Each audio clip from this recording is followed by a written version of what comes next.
Efendim, hoş geldiniz. Nuri Viral'le Sen İstersen Özel. Türkiye'nin en önemli doktorlarını sizlerle buluşturmaya devam ediyorum. Operatör Doktor Taha Mehmetoğlu, estetik ve plastik cerrahi uzmanı canlı yayınımızda. Hocam hoş geldiniz. Hoş bulduk, teşekkür ederim. Şimdi bugün programımıza öyle bir konuyla başlıyoruz ki bir kadının hayatı 2 saatlik bir ameliyatla değişebilir.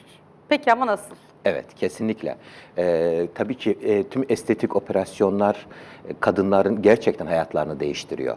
Yani bunlar nasıl oluyor? Eğer kadında bir yaşamında özgüven eksikliği oluşturabilir, postür bozukluğu oluşturabilir. Onun dışında bazı kompleksler oluşturabilir.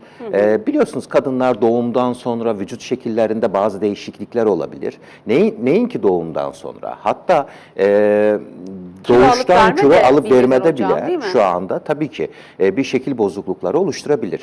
Bunlar tabii ki kadını mutsuz edebilir. Aile içinde olsun, sosyal yaşamında olsun, iş hayatında olsun. Son zamanlar sosyal medyada da artık etki oldu. Önceden biz ev ortamında ve iş hayatında diyoruz. Şu anda artık ekstra bir sosyal bir platform da oluşmaya başladı. Orada da rahatsız edebilir. Tabii ki bu kompleksleri ortadan kaldırması için bazı estetik ameliyatlardan sonra kadının özgüveni tamamen değişebilir ve mutlu olabilir, hayatını da değiştirebilir. Şimdi şöyle yapalım mı hocam? Şöyle yapalım hocam o zaman. Evet. Sosyal medyadan bize ulaşan sevgili seyircilerimiz, işte estetik operasyonlarla ilgili aklınıza gelen ne sormak istiyorsanız Taha hocam sizin için burada. Her sorunuza canlı yayınımızda cevap verecek. Nur Viral'le Sen İstersen Özel'de sosyal medya hesabımız. Kadınlar en çok hangi operasyon için size başvuruyorlar? Son zamanlarda kadınlarda vücut şekillendirme, özellikle vücut oranlarında, memeyle bir bozukluk varsa, şekil değişikliği varsa, karın bölgesinde bir şekil bozukluğu varsa, bel kısımlarında, yani doğumdan sonra hani annelik estetiği falan diyoruz ya, meme, karın, bel şekillendirme, bu tür operasyonlar son zamanlar daha ön plana çıkmaya başladı. Tabii ki bu artık bir lüks de değil mi hocam? Yani artık lüks kadının sayılmıyor. Kendine yaptığı bir yatırım gibi. Kendini iyi hissedebilmesi için, ya biliyorsunuz evde bir kadının morali bozuksa çocuğun da morali bozuk olur, eşin de morali bozuk olur.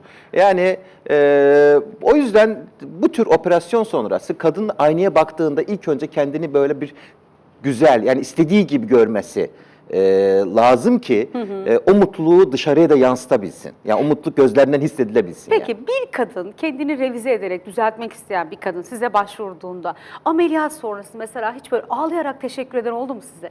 Ya onlar çok önemli. Gerçekten de yani o kadar önemli ki.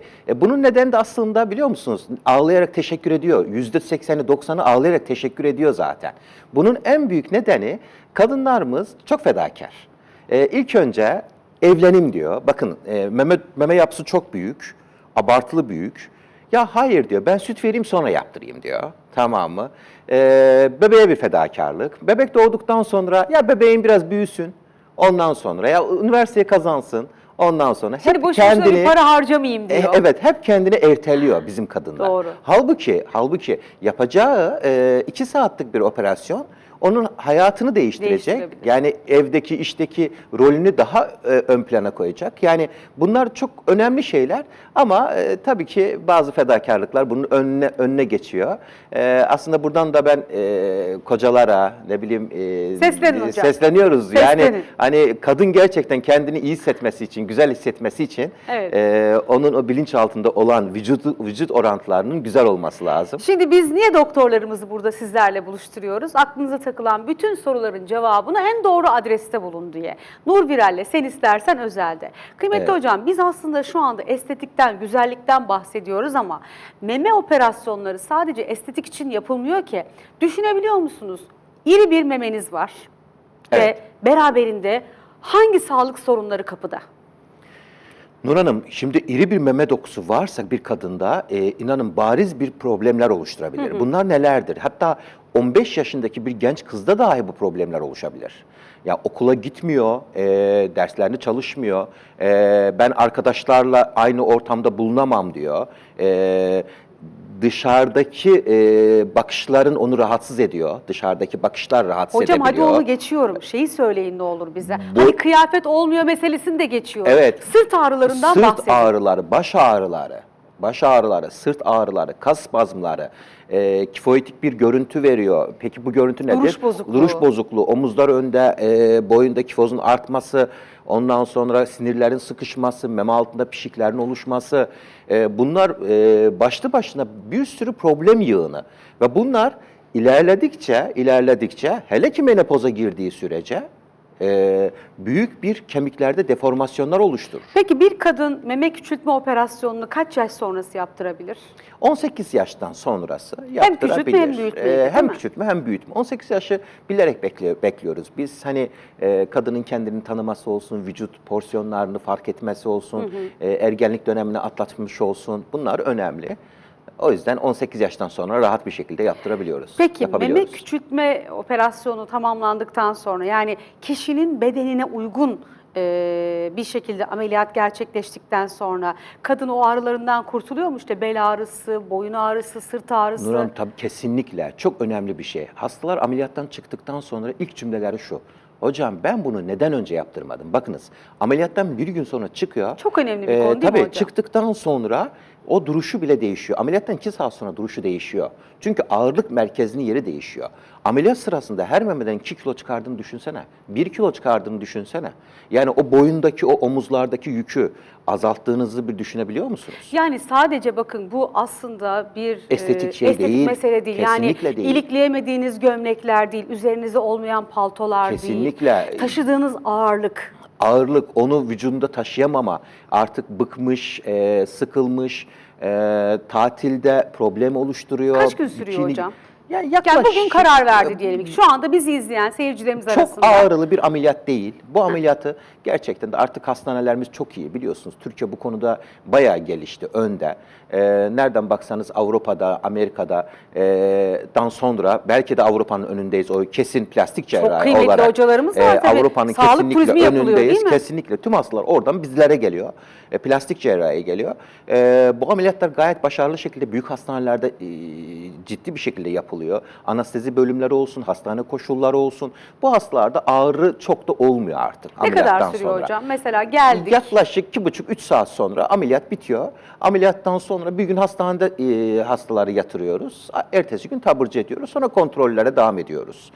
Ameliyattan önce tabii ki bu çok önemli. Özellikle meme hastalarında ameliyattan önce mutlaka ultrasonografi, gerekirse 40 yaşın üstünde bir mamografi istiyoruz. Memeyi kontrolden geçiriyoruz. Memede tümör var mı, kanser var mı, yok mu? Meme dokusu da önemli Meme dokusu çünkü, önemli. Ameliyatta da buradan çıkan parçaların hepsi laboratuvara gönderiyoruz, inceliyoruz. Yani orada bir şey var mı onu da yakalıyoruz. Yani meme küçültme ameliyatı ayrıca kanser riskini de düşürüyor. Meme kanseri riskini de düşürüyor. Çünkü meme dokusu ne kadar fazlaysa o kadar kanser riski de daha çok oluyor. Aynı zamanda da bir estetik görüntü sağlamış oluyoruz. Şimdi Melike Hanım bir soru sormuş ta hocam sosyal medyadan bize. Diyor ki meme küçültme operasyonu yapmak için emzirme dönemini beklemeli miyim diyor. Hayır, meme küçültme ameliyatını emziriyorsa emzirdikten yaklaşık 4 ile 6 ay sonra bu operasyon yapılabilir. Yani şu anda emziriyorsa bekleyecek. Küçültme olmaz zaten. Yaklaşık bitirdikten 4 ile 6 ay sonra bu operasyon gerçekleştirilebilir. Evet. Sibel Hanım bir sorusu var. İz kalır mı diyorlar meme küçültme Şimdi meme operasyonlarında? küçültme ameliyatında dikleştirme yapılıyorsa memenin sarkmasına bağlı tek uzun bir çizgi şeklinde kalabilir ya da minik bir T şeklinde kalabilir ya da uzun bir T şeklinde ya da L şeklinde, ters L şeklinde, J şeklinde bazı izlerimiz olabiliyor. Ama bunlar da inanın ben meslek hayatımda hiç bu izlerden rahatsız olan görmedim. Çünkü neden? O kadar hayatlarında iz taşıyor ki Evet. o büyük meme kendisi kendi başına bir iz. Onu o kadar ağırlığıyla birlikte o izi o kadar taşıyor ki hastanın biri çok güzel bir laf etti. Dedi ki hocam dedi ben vücudumun bana bu kadar zarar vereceğini düşünmemiştim Ya. diyor. Kendi vücudumun bana bu kadar zarar verdiğini düşünmedim diyor. Şimdi bu böyle zarar veriyor sağlık konusunda. Bir de aslında meme büyütme operasyonları da yapıyorsunuz. Aslında küçük meme de sağlık açısından belki bir çok etkisi yok ama psikolojik açısından çok etkili kadında. Kesinlikle. Şimdi meme dokusu hiç yok. Düşünseniz ya. Yani Nur Hanım, genç kız düşünün, 18 yaşı, 19 yaşı. Meme dokusu yok. İncecik bir meme yapısı var. Tamam, hareketleri maskülen, erkeksi hareketler. Çünkü meme dokusu olmayan kadınlar öyle oluyor. Hareketleri daha fazla, hızlı oluyor. Bir kadın eğildiği zaman dekoltesini kapatıyor ya, onlar yapamıyor onu. Yani tamamen yokluğu ciddi bir problem. Ne yapıyoruz peki? Protezlerle şey yapıyoruz, büyütme yapıyoruz. Yani meme kadınlık organıdır. İkinci bir annelik organıdır. Yani süt veriyor. Kadınla birleşiyor. Yani kadın demek memesi olmadığı takdirde o bir eksikliğini yaşar onun. Hem psikolojik hem doğurganlık açısından da ciddi problemler yaşar. Meme dokusunun fazla büyük olması ve hiç olmaması. Her ikisi de bir hastalık sonuçta. Peki ister küçültmede ister büyütmede bir doktor olarak hastalarınızdan duyduğunuz operasyon sonrası cümleler neler?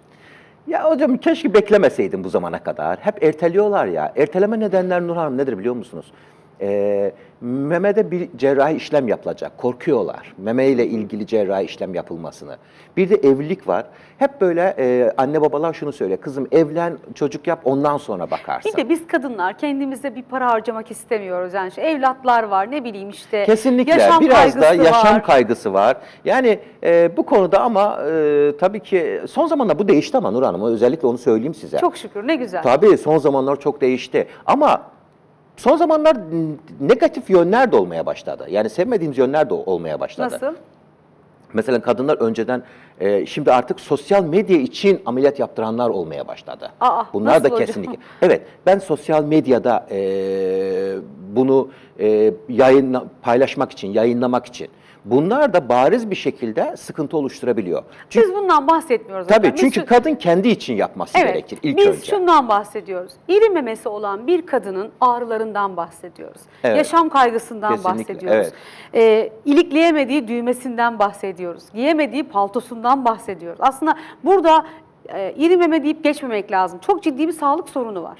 Kesinlikle, beraberinde. kesinlikle. Çünkü bakın bu çok önemli nokta. Özellikle de çok iri memesi de varsa radyolojide kontrol yapılıyor ya, ultrasonla, Evet. mamografiyle. Orada bir lezyon varsa gözden de kaçabiliyor iri memede. Yani atlanabiliyor. Yani çünkü meme büyük ya. Oo. Taramada gözden kaçabilir. Çünkü küçük bir yapı varsa oradan gözden kaçabilir. Küçük memenin taramaları daha kolay oluyor. Hem kanser riski düşüyor, taramalarda kolay, hem hasta hayatını kolaylaştırıyor. Gerçekten de çok memnuniyeti yüksek olan bir operasyon, meme küçültme ameliyatı. Peki meme büyütmede, küçültmede 2-2,5 saat dediniz. Büyütme ameliyatı biraz daha kısa sürebiliyor. Daha 1 mı saat, kısa? 1,5 saat sürebiliyor. Meme büyütmede de meme dokusunun altına protezler yerleştiriyoruz. Hatta şöyle, bazen hastalar şunu karıştırıyor. Özellikle onu vurgulamak istiyorum. Meme dokusu varsa kesinlikle protez önermiyorum. Meme dokusu varsa. Yani bazen meme dokuları sarkık oluyor hastaların. Memeleri sarkık oluyor. Silikon istiyorlar. Ama meme dokusu varsa kesinlikle kendi meme dokusundan ben ona zaten silikona benzer bir görüntü yapıyorum Yani içeride. siz onu muayene ile karar veriyorsunuz, değil Kesinlikle, mi? kesinlikle. Mümkün olduğu kadar silikon ihtiyacı yoksa yapmamakta fayda vardır. Ama silikon ihtiyacı da varsa onu da yapmak lazım. Evet. Hocam size o kadar çok soru var ki. Öyle mi? Operatör Doktor Taha Mehmetoğlu. Ben eminim bu yayınım sonrası seyircilerimizin tek tek sorularını yanıtlayacaksınız. Yanıtlayacağız, yapacağız. Tabii ki. Peki yanıtlayacağız. buradan kadınlara en büyük çağrınız ne olur? Ya burada kadınlara en büyük çağrım bu operasyonları mümkün olduğu kadar erken dönemde, çok yaş ilerlemiş dönemleri 60 yaş üzerlerine bırakmasınlar. Çünkü o yaş dönemde bu operasyonlar zorlaşıyor. Tamam, hastanın sağlık sorunları, şeker, diyabet, tansiyon hastalıkları devreye giriyor ve bizim ameliyatlarımız zorlaşıyor. Mümkün olduğu kadar ileri yaşa bekletmesinler. İkincisi Yani eşlere de özellikle bir şey söylemek Destek istiyorum. olsunlar. Destek olsunlar. Çünkü eşler hep devamlı şöyle diyor. Ben seni böyle seviyorum. Tamam öyle Para seviyorsunuz harcamamak ama için, yalan. hayır parayla ilgisi yok. Yani adam diyor ki ben seviyorum ama kadın kendini öyle sevmiyor Evet. yani. Yani ne olursa olsun aslında eş için, komşu için, şu için, bu için değil de eğer iri bir memeniz varsa sağlık sorunlarınızdan kurtulmak için bile Kesinlikle, değil mi? Bir an kesinlikle, önce kesinlikle. bir uzmana Tabii ki. başvurmak gerekir. Hocam çok Tabii ki. teşekkür Ben ediyorum. teşekkür ederim. Operatör Ben teşekkür Doktor ederim. Taha Sağ olun, Mehmetoğlu sağ olun. bizlerle birlikteydi. Sevgili seyircilerimiz, Nur Sen istersen kapılar açılır yeniden güler ayağa. Ekranların sevilen ismi Nur Viral, çok özel konuklarıyla bir arada. Sen istersen kalkarsın. Alanında uzman doktorlar, psikologlar, astrologlar ve daha fazlası. hayatımızdaki problemleri kolay yoldan çözmenin bir yolu var mı? Güzel şeyler kolay olmuyorlar. Menopoz mu kilo aldırır yoksa kilo aldıkça mı menopoza yaklaşırız? Çok güzel bir soru. Tavuk mu yumurtadan çıkıyor, yumurta mı tavuktan çıkıyor? Sıcak, samimi, derin sohbetler. Bir erkeğin bir kadına değer verdiğini göstergesi para harcaması değildir. Benim eşim aldatmaz diyordum diyen kadınlar aldatılıyor. Yani kadınlar kas mı çalışsın? Kas çalışacaklar. Öyle Kas mi? çalışacaklar. Nur Viral'le Sen İstersen özel yeni bölümüyle hafta içi her gün Star'da.